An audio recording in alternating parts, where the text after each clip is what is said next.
কিন্তু যা দেখলাম তাতে চক্ষু ছানা করা। মাচা সমেত শিমুল গাছ বজ্রপাতে ঝুলছে গেছে, আর তার পাশে পড়ে আছে মৃত মুষ, আর তার কাঁধে দাঁত বসানো মৃত নরখালক। সে এক বিচিত্র ছবি।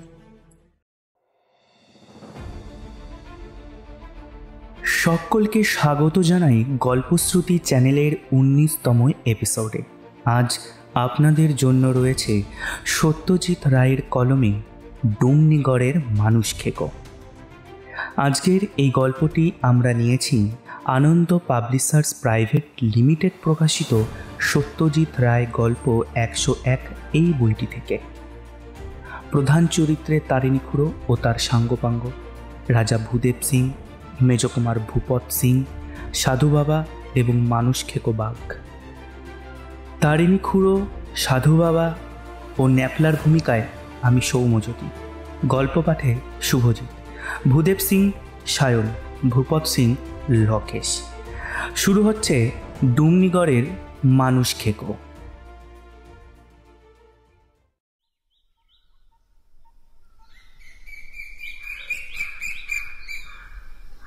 আমি তখন ছিলাম ডুমনিগড় নেটিভ স্টেটের ম্যানেজার, বললেন তারিণী খুড়ো।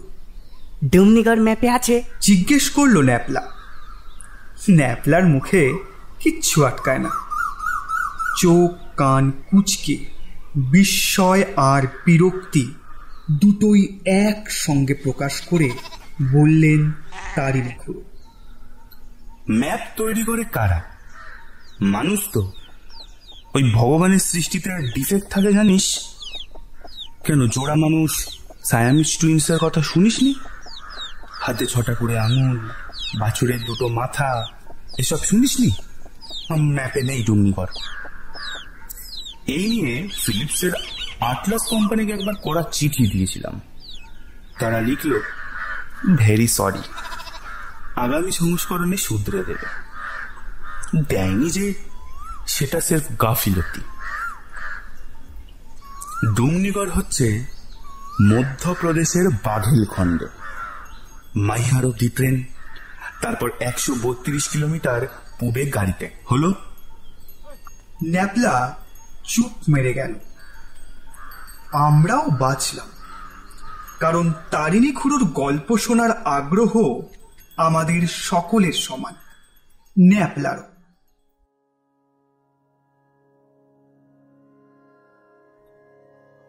খুড়ো আসলে আমাদের কেউ হন না, তবে খুব ছেলেবেলা থেকেই দেখে আসছি ইনি মাঝে মধ্যে আসেন আমাদের বাড়িতে। আমার জন্মের আগে বাবারা যখন ঢাকায় ছিলেন, তখন তারিণী খুড়ো ছিলেন আমাদের পড়শি। তাই খুড়ো, বাবারও খুড়ো, আমাদেরও খুড়ো। খুড়ো ছাড়া আর ওকে কেউ কিছু বলে জানি না। বাবার কাছেই শুনেছি যে ভদ্রলোক নাকি চাকরির ধান্দায় সারা ভারতবর্ষ ঘুরেছেন, আর অভিজ্ঞতাও হয়েছে বিচিত্র রকম। কাজেই গল্পের স্টক অঢেল। খুড়ো বলেন যে শুধু আর্টের খাতিরে যেটুকু কল্পনার আশ্রয় নিতে হয়, সেটুকু ছাড়া নাকি সবই সত্যি।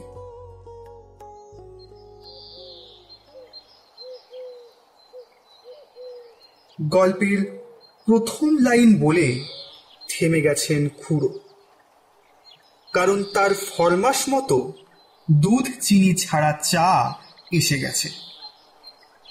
এই জিনিসটি একটু বেশি রসিয়ে খাচ্ছেন দেখে ন্যাপলা অধৈর্য হয়ে বলল, ডুমনিগড়ে হলোটা কি? বলছি বললেন তারিণী খুড়ো। এই রটি খাওয়ার অভ্যাস আমার ডুমনিগড় থেকে। রাজা ভূদেব সিং এর হয়েছিল ডায়াবেটিস। এককালে 7 রঙের 7 রকম মিঠাই বরাদ্দ ছিল রোজ দুবেলা। তাছাড়া নিয়মিত মদ্যপান করতেন। আমার ডাক পড়তো সন্ধ্যাবেলা, যেদিনই খুলতেন সঁপায়ের বোতল। সঁপায়? নামটা আমাদের সকলের কাছেই নতুন। আরে অশিক্ষিতরা যেটাকে বলে শ্যাম্পেন, বললেন খুড়ো। যাই হোক, রাজা একদিনে সব পরিত্যাগ করে। আমার চোখের সামনে 16 স্টোন থেকে 9.5 স্টোনে নেমে গেল ওজন। আর সেই সময় খুনটা হয়। খুন? আমাদের 5 জন শ্রোতার 5 রকম গলায় একসঙ্গে উচ্চারিত হলো প্রশ্নটা। হ্যাঁ, খুন। রাজার 3 ছেলে, শ্রীপদ, ভূপদ আর অনুপ। ছোট্টা রায়পুরে রাজকুমার কলেজে পড়ে। বড় দুটো পড়াশোনা শেষ করে ডুমনিগড়েই থাকে। আর বড় শ্রীপতি হলো খুন। শ্রীপতের ইয়ার ছিল নারায়ণ শ্রীমল, ধনী ব্যবসাদার ডুমনিগড়ের রাইস কিং পুরুষোত্তম শ্রীমলের একমাত্র ছেলে। জুয়ার আড্ডা বসত নারায়ণের বাড়িতেই। এক সন্ধ্যায় তুমুল বাচ্চা হয় শ্রীপদ আর নারায়ণ, প্রায় হাতাহাতি। শ্রীপদ জিতছিল প্রায় 20,000 টাকা। সেই সময় নারায়ণের হাতে তার জোরচুরি ধরা পড়ে যায়। নারায়ণ শাসায় তাকে খতম করবে বলে। যাই হোক, খেলা শেষ করে বাড়ি ফিরছিল শ্রীপদ। তখন রাত 11টা। হেঁটেই ফিরত। রাজবাড়ি থেকে শ্রীমলদের বাড়ি ওই হাফ মাইল। পথে পড়ে রামসরোবর, ভারী সুদৃশ্য লেক। ঠিক মধ্যিখানে একটি শ্বেত পাথরের মিনি প্রাসাদ। নৌকা করে যাওয়া যায় অবশ্য সেখানে। সেই লেকের ধারে কে জানে রিভলভার দিয়ে গুলি করে শ্রীপদকে। পয়েন্ট ব্ল্যাঙ্ক রেঞ্জ থেকে মেরেছে। এক গুলিতেই সাবার। পুলিশ নারায়ণকেই সন্দেহ করে। সে যে শ্রীপদকে মারবে বলে শাসিয়েছে সে কথা যে রাতে আড্ডার সকলেই স্বীকার করে। কিন্তু শেষ পর্যন্ত উপযুক্ত প্রমাণের অভাবে নারায়ণকে বেকসুর খালাস করে দেওয়া হয়। আমি অবশ্য খুনের সময় কাছেই ছিলাম। বলেন কি? আবার 5টা গলা একসঙ্গে। জোনাকি স্টাডি করছিলাম। বললেন তারিণী খুড়ো। সামনে দেওয়ালি। রাজাকে কথা দিয়েছিলাম পিদ্দিমের বদলে একটা নতুন ধরনের বাতির বন্দোবস্ত করব। ইলেকট্রিক নয়, কাচের টিউবের অর্ডার দিয়ে দিয়েছিলাম। রাজবাড়ির যত ব্যালকনি আর যত বারান্দা সবকটার আলসে আর রেলিং এর ওপর টিউব বসানো থাকবে। আর তার মধ্যে ছাড়া থাকবে জোনাকি। অবশ্যই নিঃশ্বাস প্রশ্বাসের জন্য 2-1টা ফটো থাকবে ওর মধ্যে। নেঘাত চমকপ্রদ ব্যাপার হতো। তবে বড় কুমারের মৃত্যুর জন্য সেবার আর কোনো ঘটা হয়নি দেওয়ালিতে। আপনি খুনিকে দেখেছিলেন? জিজ্ঞেস করলো ন্যাপলা। না, দেখিনি। গুলি করেই সে পালা। তবে খুনের খবরটা আমিই দিই। আমি যদি অন্যমনস্ক না থাকতাম তাহলে হয়তো খুনিকে হাতে নাতে ধরে ফেলতে পারতাম। কিন্তু সেটা হবার ছিল না। ফলে একটা জলজ্যান্ত অপরাধী চিরকালের মতোই রেহাই পেয়ে গেল। তারিণী খুড়ো বিড়ি ধরাতে থেমেছেন। আমরা মুখ চাঁচাই করছি। গল্প শেষ কিনা তাও বুঝতে পারছি না। এমন সময় খুড়ো আবার শুরু করলেন। এদিকে বড় ছেলের মৃত্যুতে রাজা আঘাত পেয়েছেন, আর তাতে অসুখও বেড়ে গেছে। এমন সময় একটা গন্ডগোল দেখা দিল। খুনের মাসখানেক আগে 2 আমেরিকান এসেছিল রাজার অতিথি হয়ে। আসল উদ্দেশ্য শিকার। ডুমনিগড়ের পূর্ব দিকের পাহাড়ের শ্রেণী আর তার পাদদেশে গভীর জঙ্গল, যাকে বলে হান্টার্স প্যারাডাইস। বহু বিদেশি শিকারী ডুমনিগড়ে এসে শিকার করে গেছে। রাজা তাদের জন্য ঢালাও বন্দোবস্ত করে দিয়েছিলেন।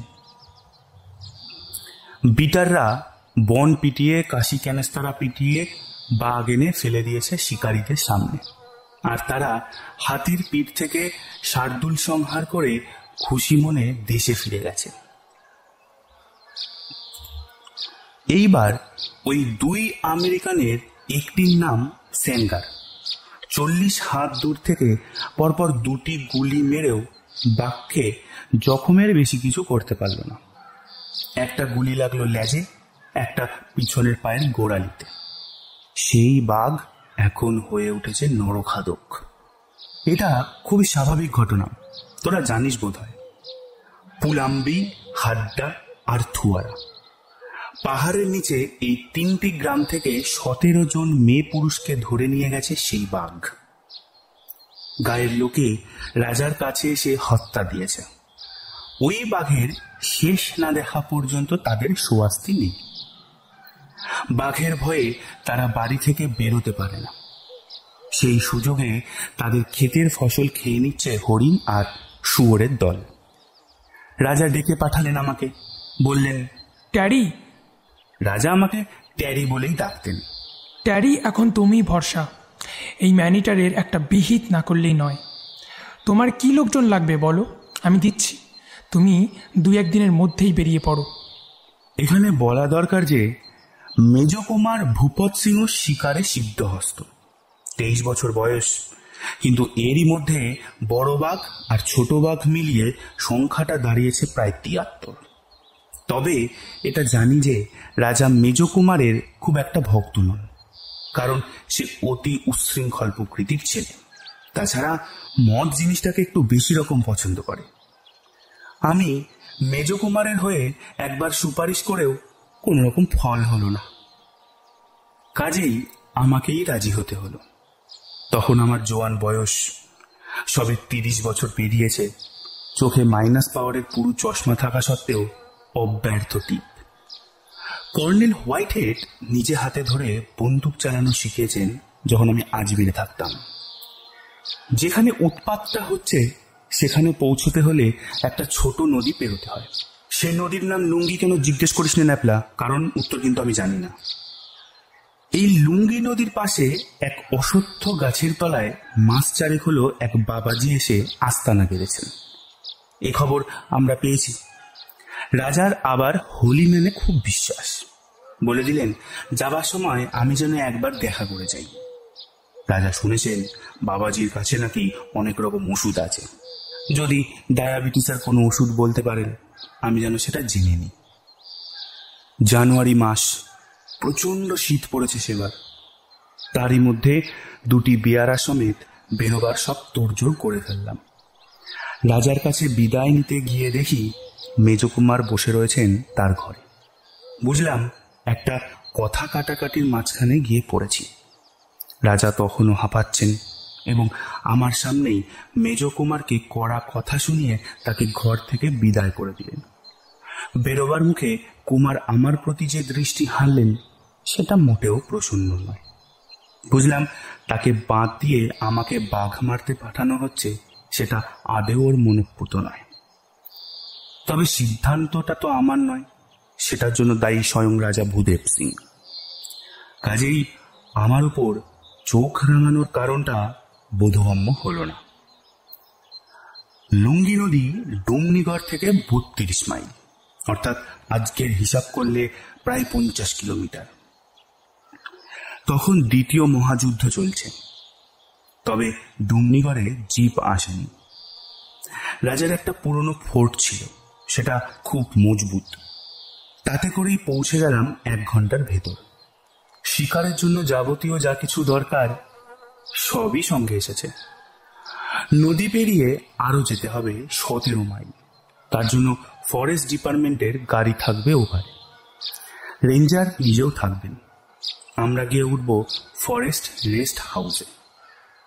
অবশ্যই ওপারে যাবার আগে একটা কর্তব্য সারতে হলো।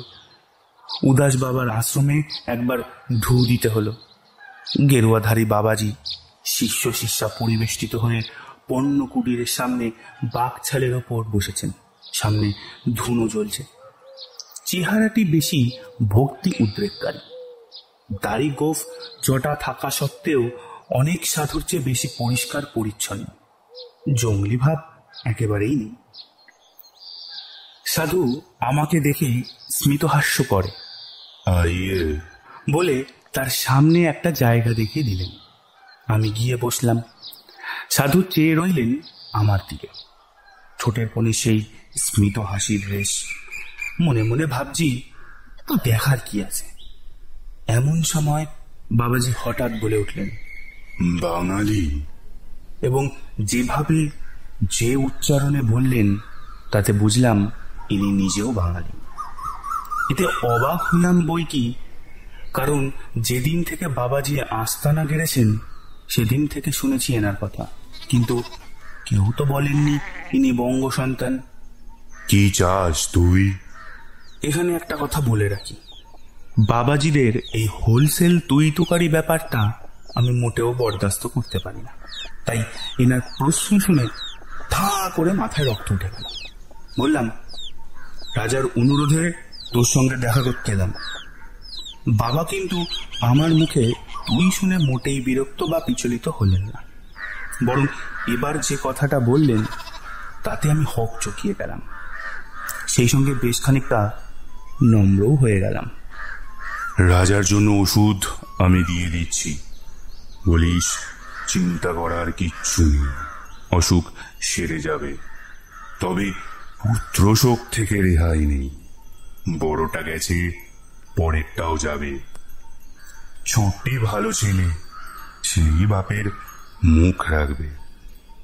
তবে রাজত্ব নেই কপালে, কারণ রাজা আর থাকবে না দেশে, দেশ স্বাধীন হয়ে যাবে।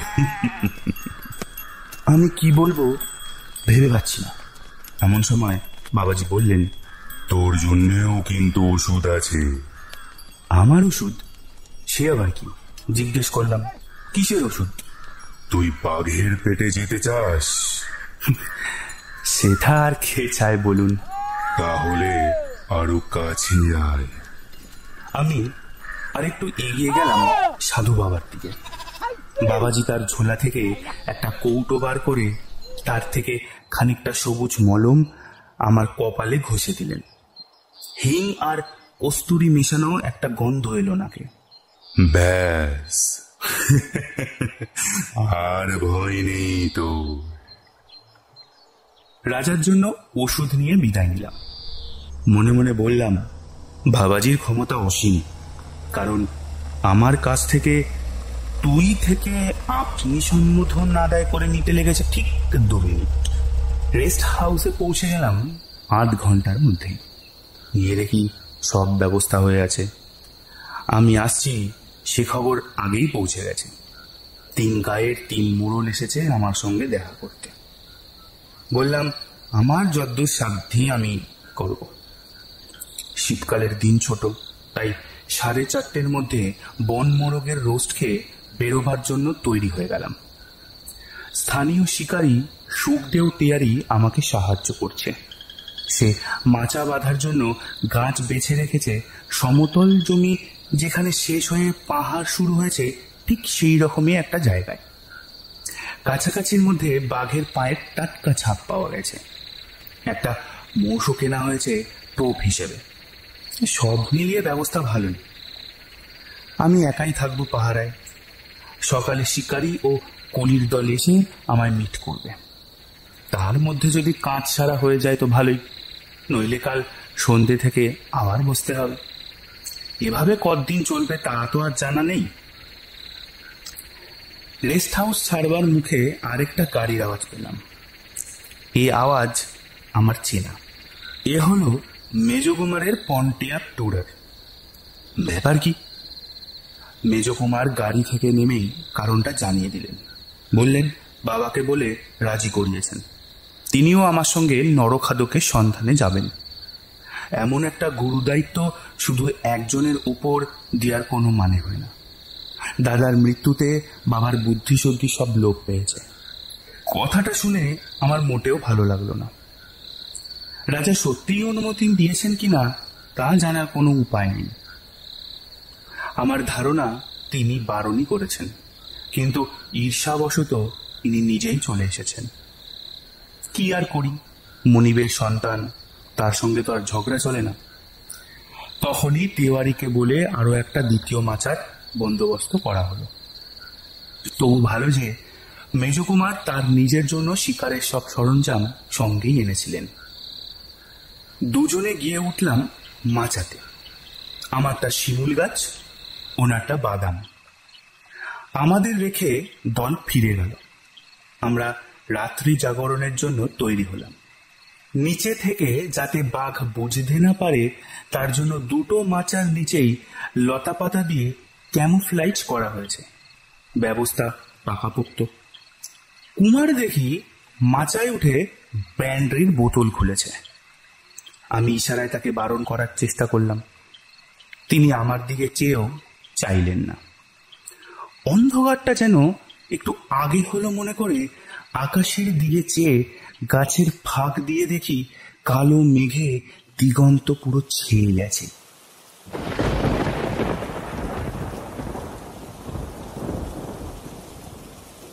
ছটা নাগাদ বিদ্যুৎ ও বজ্রপাতের সঙ্গে মুষলধারে বৃষ্টি হল। বাঘ বৃষ্টির তোয়াক্কা করে না, শিকারেরও করা উচিত নয়, কিন্তু শীতকালের বৃষ্টি বলেই বোধহয় অনুভব করলাম ওভারকোট ভেদ করে বরফের মতো ঠান্ডা জল আমায় কাঁপুনি ধরিয়ে দিচ্ছে। এমনিতে আমার অসুখ বিসুখ হয় না বললেই চলে, কিন্তু সর্দি জিনিসটাকে আমি বড্ড ভয় পাই আগাগোড়া। এটা আমার চিরকালের ব্যাপার। যখন একটা হাঁচি হলো তখন প্রমাদ করলাম। মাচায় বসা শিকারীর পক্ষে হাঁচি কাশি যে কি সর্বনেশে ব্যাপার তা বোধহয় তোদের বুঝিয়ে বলতে হবে না। তাছাড়া হঠাৎ মনে পড়ে গেল ছোটবেলায় এক সাধু বাবা বলেছিল আমার নাকি অপঘাতে মৃত্যু হতে পারে। একে বাজ পড়ছে, তাই গাছের ওপরে বসা। পরিস্থিতিটা মোটেও ভালো লাগলো না। এবার মেজ কুমারকে ইশারা করে জানালাম আমি মাচা থেকে নামছি। আজ আর ম্যানিটারের সঙ্গে মোকাবিলা হবে না, কারণ এই হাঁচি শুনে তিনি আর এ তল্লাটে আসবেন না। নিচে মোষটা জলে ছটফট করছে, আর গলায় বাঁধা ঘন্টা অনবরত টিং টিং আওয়াজ করছে। মাচা থেকে নামতে নামতে মনে হলো মেজ কুমারের ভাগ্য ভালো। নরখাদক সংহারের ক্রেডিটটা হয়তো তিনি একাই পাবেন। আমার এখন আশ্রয় নেওয়া ছাড়া কোনো গতি নেই। এই বৃষ্টি আর তার মধ্যে যদি ভিজি তাহলে তো নিউমোনিয়া অবধারিত।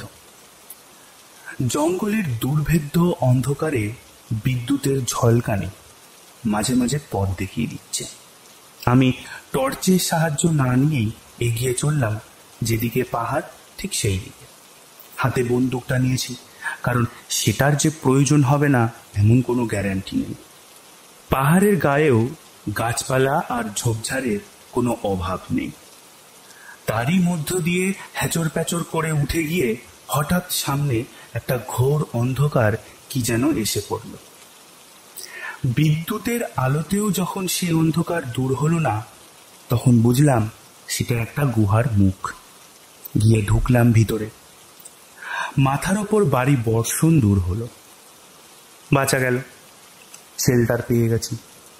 পকেট থেকে টর্চ বার করে সামনে ফেলে বুঝলাম গুহার অপর দিকের দেয়াল টর্চের আলোর নাগালের বাইরে। কমপক্ষে 500-600 লোক তো এই গুহায় আশ্রয় নিতে পারে। আলোতেই দেখলাম সামনেই একটা মাঝারি আকারের পাথরের চাই। সেটাতে পিঠ দিয়ে বসলাম গুহার মেঝেতেই। বাইরে সমানে বৃষ্টি হয়ে চলেছে। বিদ্যুতের আলোতে বুঝতে পারছি পাহাড়ের গা দিয়ে জলের ধারা নেমে এসে গুহার মুখের সামনে একটা ছোটখাটো জলপ্রপাতের সৃষ্টি করেছে। পকেটে সিগারেট আর দেশলাই ছিল।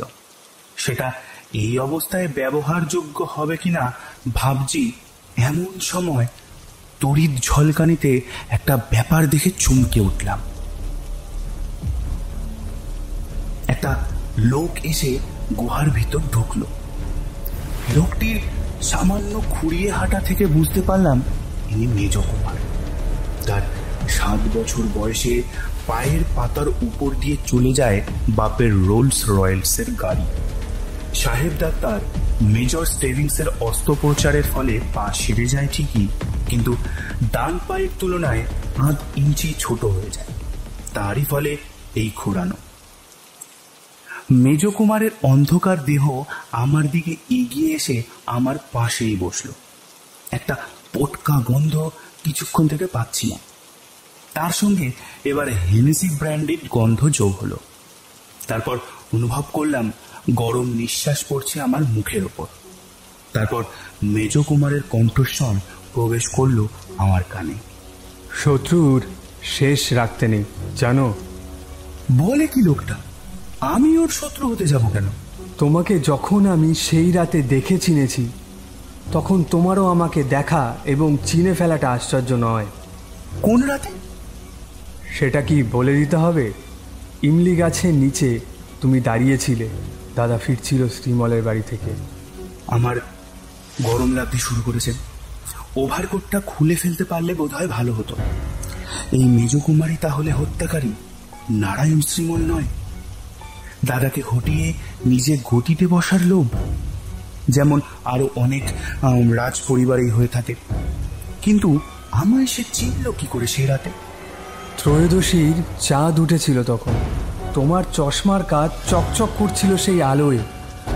এত পুরো কাজ এই তল্লাটে আর কারণ নেই। আমি চুপ করে আছি। আমার চোখের পাওয়ার মাইনাস না। এই চশমা আমাকে বিট্রে করলো। একটা খুট করে শব্দ পেলাম। মেজকুমারের টোটা ভরা রাইফেল উঁচিয়ে উঠেছে। ওর ও আমার মধ্যে ব্যবধান মাত্র 2 হাতের। ওই বাঘ মারা 12 বোরের আগ্নেয়াস্ত্র এই দূরত্ব থেকে আমার ওপর প্রয়োগ করলে আমার দেহ শত টুকরো হয়ে ছড়িয়ে পড়বে গুহার চারিদিকে। কিন্তু ওটা কি? একজোড়া জ্বলন্ত মার্বেল এগিয়ে আসছে আমার দিকে মেজকুমারের পিছন থেকে, আর তার সঙ্গে সেই পটকা বিশ্রী গন্ধটা আরো জোরালো থেকে জোরালো হয়ে উঠেছে। প্রাণ ভিক্ষা করুন মিস্টার ব্যানার্জি। বিদ্যুতের আলোতে বন্দুকের ইস্পাতের নল ঝিলিক দিয়ে উঠল, আর পর মুহূর্তেই একটা ভারী ধাতব শব্দে বুঝতে পারলাম বন্দুক গুহার মেঝেতে আছড়ে পড়েছে। একটা গোঙানির শব্দ ক্রমে দূরে সরে গেল, আর সেই সঙ্গে জ্বলন্ত মার্বেল দুটো। আমি কাঠ হয়ে বসে রইলাম। ক্রমে বজ্র বিদ্যুতের তেজ কমে এলো, বৃষ্টির শব্দ থেমে এলো। বোধহয় নার্ভাস স্ট্রেনের দরুন কিংবা হয়তো জ্বর ছিল শরীরে।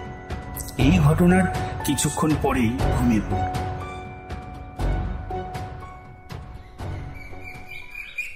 যখন ঘুম ভাঙল তখন ভোর হয়ে গেছে। গুহাটা যে কত বড় সেটা এখানে বুঝতে পারলাম। আমি যেদিকে বসা তার বিপরীত দিকে দেয়ালের সামনে পড়ে আছে মেজকুমারের আধ খাওয়া মৃতদেহ, কিন্তু নরখাদকের কোনো চিহ্ন নেই। গুহার বাইরে একটা পাথর খণ্ডের আড়ালে ঘাপটি মেরে বসে রইলাম হাতে বন্দুক নিয়ে। একটু খুঁতখুত ভাব ছিল মনে, কারণ এটা জানি যে বাঘ সুযোগ পেয়েও আমাকে খায়নি। সেটা বাবাজির মলমের জন্যই হোক বা অন্য কোনো যে কারণেই হোক। শুধু তাই নয়, আমাকে নিশ্চিত মৃত্যুর হাত থেকে সে রক্ষা করেছে।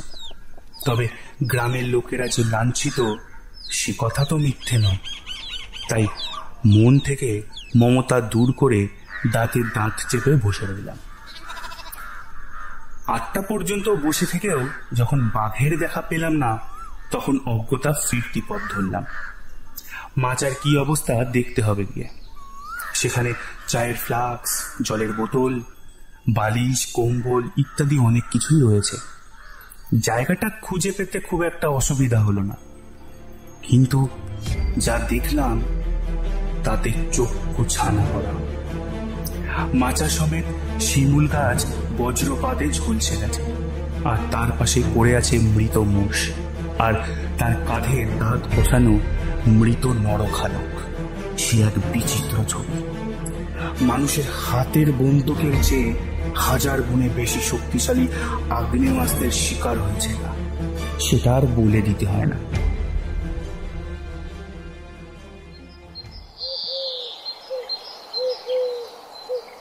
ফেরার পথে বাবাজিকে ধন্যবাদ দিতে গিয়েছিলাম, কিন্তু তার সঙ্গে আর দেখা হলো না। তার পর্ণকুটির ভাসিয়ে নিয়ে গেছে লুঙ্গি নদী গত রাতে বৃষ্টিতে।